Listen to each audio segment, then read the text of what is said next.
Hey guys, I'm Mike. Welcome to Espresso Mike. Today I'm going to share with you how to clean your home espresso machine.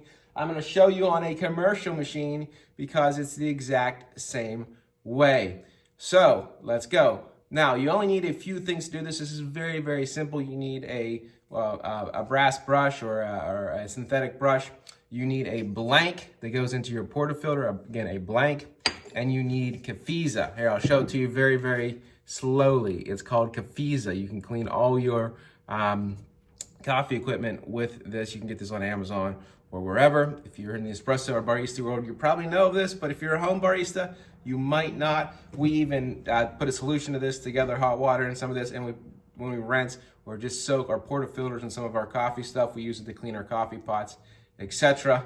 But it is primarily, well, it's claim to fame it's being used in espresso machines.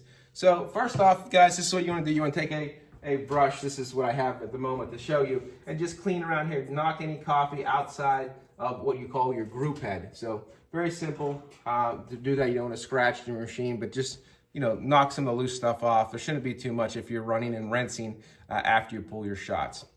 The next thing is the simple part, right? It's where you put Cafiza, you measure out your Cafiza, and all you want to do is you want to put it on onto your blank like so, and you want to run a few cycles. Now, this is the only difference, a commercial machine versus a home machine. A commercial machine will have a setting. You just put the portafilter in with the Cafiza, hit the cleaning cycle, and it will run through the cleaning cycle. But all you essentially want to do is back flush this about 5 or 6 times for about 5 or 6 seconds. So let me show you. Very, very simple. So you take your Cafiza, you take your blank, so we're not going to see any water come out. Put it in your group head, and then just run it.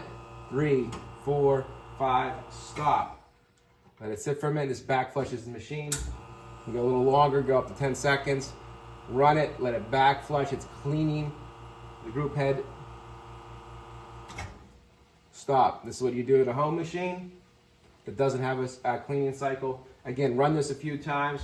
What you're gonna find is it's gonna be real foamy. Obviously, if you can see that, maybe. Yeah, so a little foamy, a little gross, but that's what you wanna do. It's gonna clean your espresso machine, and then you can just obviously dispose of that. But run it 5 or 6 times just like that for a handful of seconds, up to 10 seconds, and that will back flush and clean your group head. Most people do not clean their coffee equipment at home. They don't clean their home espresso machines. They don't even clean their home coffee pot. But if you want to have great tasting coffee, I think it's essential. All right, guys, you want to know more about espresso or coffee shops or being a better home barista, make sure you subscribe. We'll talk to you soon.